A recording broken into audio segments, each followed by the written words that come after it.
bonjour à tous et toutes. Vincent, chargé d'études, je vais parler en tant que chargé d'études de Coordination Sud sous l'œil exigeant de notre président.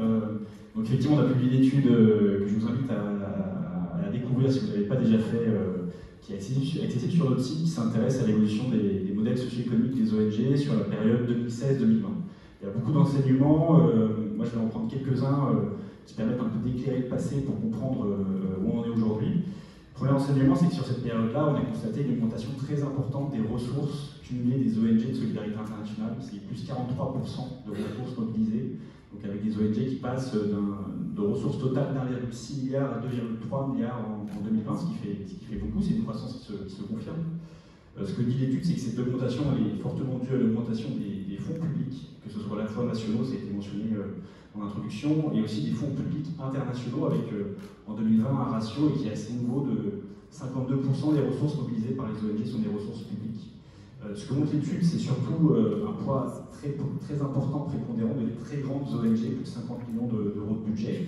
Pour vous donner une idée, les 9 plus grandes ONG captent à elles seules 74% des ressources totales des ONG en 2020. Donc ça donne un secteur qui est très, moi j'appelle ça bipolaire, on parlait d'oligopole à frange, donc un secteur qui est très divers en termes de taille, de modèle organisationnel, avec des modèles types. On voit par exemple que les ONG principalement de plaidoyer sont plutôt des petites ONG, les ONG de développement sont plutôt des ONG moyennes, voilà, donc avec des choses assez particulières sur les modèles économiques.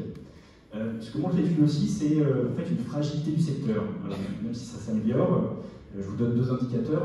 En 2020, une ONG sur 5 affirmait avoir des exercices déficitaires régulièrement, en particulier les petites et les moyennes ONG.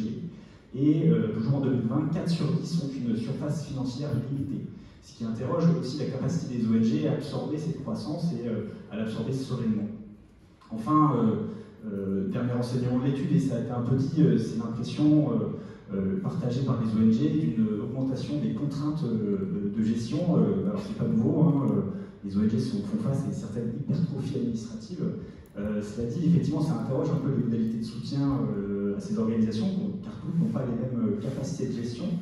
L'exemple des consortiums, par exemple, on est assez flagrant, c'est-à-dire qu'il y a parfois plus de manège de raison que d'amour dans ce type de modalité de financement. Et puis, on constate aussi dans l'étude une tendance à transférer les risques de gestion aux ONG.